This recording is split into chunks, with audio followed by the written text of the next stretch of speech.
Alright, this is my Elimination Chamber 2011 pay-per-view review.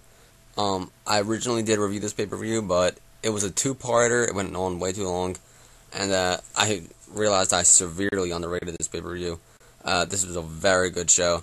I definitely recommend checking it out. Both chambers were excellent, and two matches on here, the two of the 5 matches that weren't the chambers, or 2 of the 3 matches, were very good. There was only one bad match on here, and it wasn't even like so bad to the point where like it like hard to show like that bad, because it was a very quick match. It was like 5 minutes at most. So you know that could be ignored. And there were a couple segments on here that weren't that great, but you know it's forgivable. But still, nonetheless, with that, let's get started. The first match was Alberto Del Rio versus Kofi Kingston, and this match was very good. Alberto Del Rio was actually getting cheered in this match, so was Kingston, so the crowd was into it. It had very good mat wrestling, good back and forth action, good counters, and Kofi did some good high-flying maneuvers. There was one spot where he went for a crossbody, and Del Rio reversed it into kind of like a gut buster, so that was a very cool spot. And, you know, the entire match, Kofi was selling a rib injury, so it had good storytelling throughout the match. And Del Rio also, you know, Del Rio working on the arm. And the ending came when Del Rio went for the armbar, and Kofi was kind of like fighting it off, like kind of like that. It made it look more real than just letting him lock it in. He was fighting it off, holding his hands together, and then finally Del Rio did lock it in. And then he before Kofi just started out tapping, he waited like 5 to 10 minutes, or not minutes, 5 to 10 seconds, and then finally tapped. So it made it look a little bit more real than it would just start tapping right away. So yeah, it was just a very good match, very good back and forth action. I give it 3 1/4 stars. Very good opener to the show. The next match was the Smackdown Elimination Chamber for the World Heavyweight Championship with Edge, Rey Mysterio, Wade Barrett, Kane, Drew McIntyre, and The Big Show. And this was by far the best Elimination Chamber I've ever seen since the original. I still think the original is better by by a little bit, because of the outcome of that match, and you know, just because it was the original. There were so many good spots in that match. It's very hard to beat, but this came very close. The match started off with Edge and Rey Mysterio, and these two have very good chemistry with each other. They worked very well throughout the match. You saw some good back and forth action to start it off. Then Wade Barrett got involved, and he kind of he got in there with a tired Rey Mysterio and Edge from doing battles with each other for the first 6 minutes. So you know that kind of that's what Wade Barrett was trying to do. When he came into the match, Rey and Edge were both down, and he capitalized on that. And then Kane came out, number 4, and just started completely tearing the place up. There was one 6-bout Rey Mysterio on the turnbuckle, and Kane hit him with an uppercut. Mysterio launched his body up and then fell down and went to the Tree of Woe position, so very cool spot there. And then the 5th person who entered was Drew McIntyre, and this match actually made me a fan of him. He was just a complete boss during the match. Just as soon as he came in, he was just a complete beast. He picked up Rey Mysterio and tossed him into his pod, and it left a dent in the Lexan glass. So that was a very good spot. Then he went over to the other side of the pod, where Kane and Wade Barrett was. They double teamed Kane, double clothesline, and then it looked like they were gonna attack Edge next. So when Wade Barrett was going into the ring, Drew McIntyre kicked the middle rope and low blowed Wade Barrett. That was a very cool spot. And then he grabbed him and just threw him right through his pod, broke the glass and all. Very sick spot. Drew McIntyre was just a complete beast during the match. And then the 6th man who entered was Big Show, and he actually did some pretty decent stuff in the match. Him and Kane didn't hurt this match at all, so very, very good. They both did some good stuff in here. Big Show came in, dominant, took out Edge, Mysterio, Drew McIntyre, and Kane, and then finally was going over to Wade Barrett, chased him around the chamber for a while until he caught him in between the turnbuckle and the chamber pod, and tossed him through the pod. Then Barrett tried to climb up the cage, and Big Show slapped him in the back, slapped him in the spine, and then threw him in the ring and gave him a knockout punch. So yeah, he gave Barrett a pretty bad beating in the match. So he hit him with a knockout punch and eliminated him. Wade Barrett was the first one going. And then after that, everybody started just attacking Big Show. Like Edge, like Kane was attacking him, like giving him DDTs and high boots. Edge gave him like a diving elbow. Drew McIntyre gave him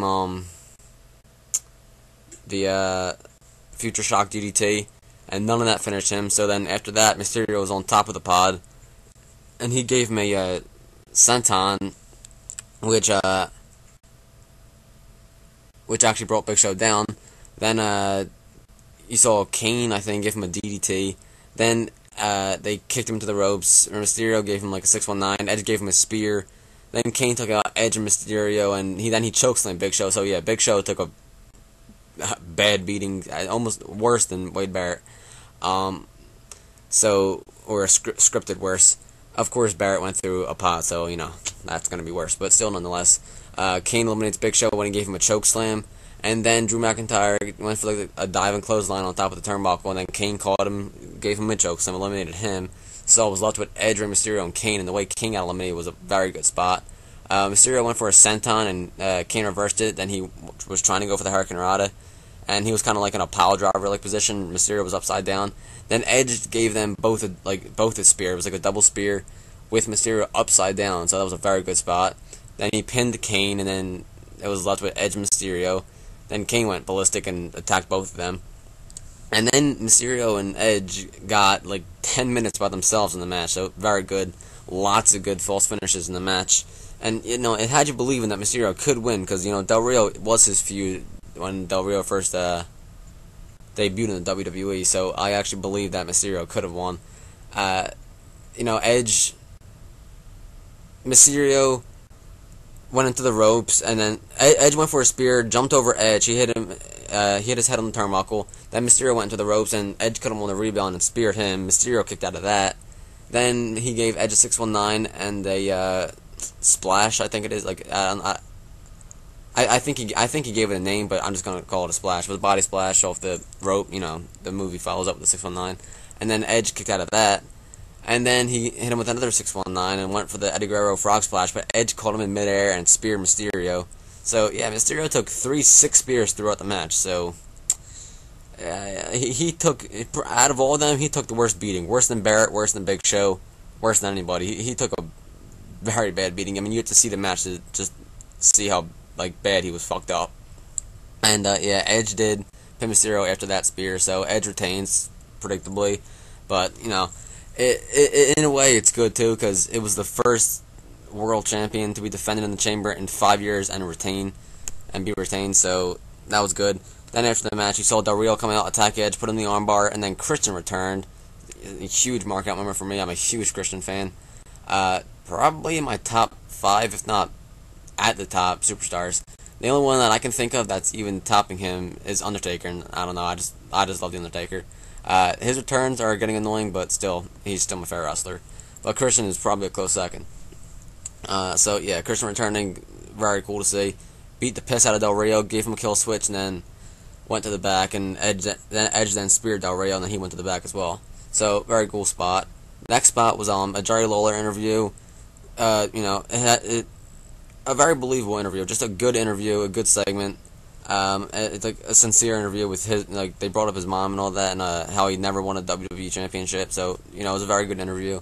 But then after that, you saw Booker T in the ring, just wasting time with like, the next host of Tough Enough, so the Divas trainer is Trish Stratus, so it was cool to see her back, but then she did just a very, very bad segment thing.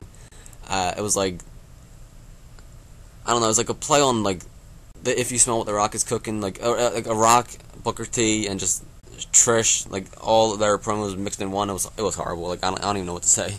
Like, it wasn't, I'm not gonna say it's horrible, but it just, I don't know, like, I cringed. It was horrible. Like, I don't even know what to, like I said, it's not horrible, but not good. I'm leaving it at that. But then, finally, the next match came. It was a WWE Tag Team Championship match with Santino Marella and Vladimir Kozlov faces the Corre. Bad match, just, overall, just, I didn't hate this thing like I hated the other ones, mostly because the Corre did pick up the victory and are the new tag champions, so hopefully they'll do something with that. But, just very quick match, nothing to it. If you saw their other matches, then, you know, that's what this match was. I'm giving it 1.5 stars, and just half because they won the tag championships and got them off Marella and Kozlov, and hopefully they're not going to be a complete joke anymore. So with that, maybe they'll think about rebuilding the tag division, maybe reform the Hart Dynasty. I don't know.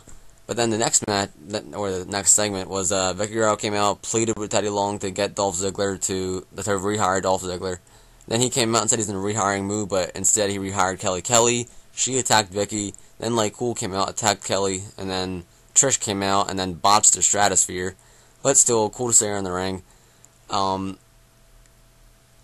know. It was an overall decent segment. It was better than her first segment, so that was good. But then the next match came. It was the WWE Championship match with The Miz and Jerry Lawler. This match was very good. I'm not going to say it was very good, but it was definitely better than what I was expecting. I was expecting maybe like a 1.5 star match. It turned out to be, in my opinion, a 2 3/4 star match. Just a very solid match, and had you believe in that, Lawler could have won. So, that, going along with the crowd reaction, like, the crowd was really into it. So that helped the rating. And, it was well-paced. Miz got a very good back-and-forth action. Like I said, good false finishes with Lawler. You thought maybe he would pick up the victory. Thank God he didn't. Miz did retain, so it didn't make Miz look like a weak champion. During the match, though, Alex Riley got banned from ringside. He was thrown to the back. And then Lawler threw Miz on Michael Cole, so that was a good spot. And then in the end, the Miz still retained, so it made him look like at least it didn't make him look strong, because Jerry Lawler is still a retired Hall of Famer, but it didn't make him look weak either. And thank God he did retain, and he's going into WrestleMania with at least a clean win under his. He also beat John Morrison clean in the Falls Count Anywhere match, so but that was on Raw, not on pay-per-view.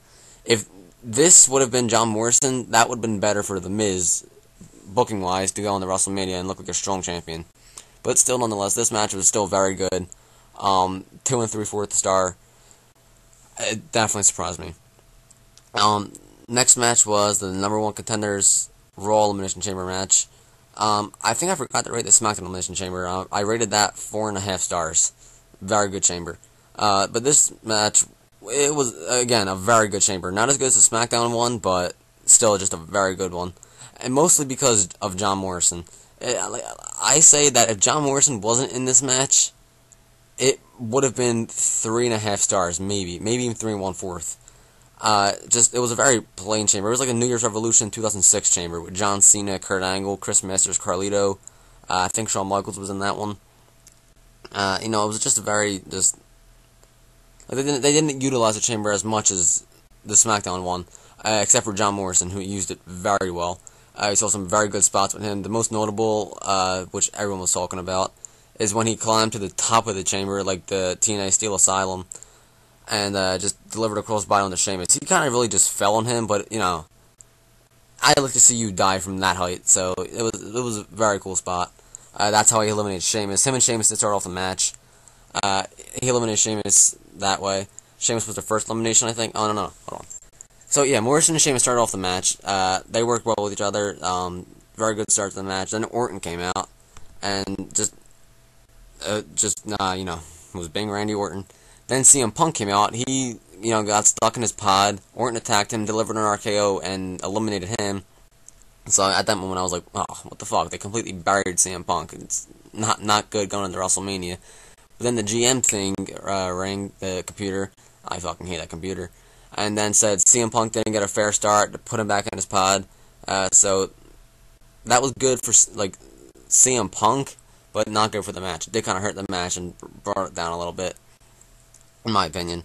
But yeah, he went back in his pod. And the fourth man came out, John Cena, or Super Cena. Then R-Truth came out. Sheamus eliminated R-Truth with a bro kick, I think, after R-Truth got 5 seconds of offense on everybody else. So he was in there very quickly. And then finally, CM Punk did come out. So R-Truth was the only man eliminated before everyone was in the ring. Then, like I said, Morrison eliminated Sheamus. Then CM Punk eliminated Randy Orton with the GTS.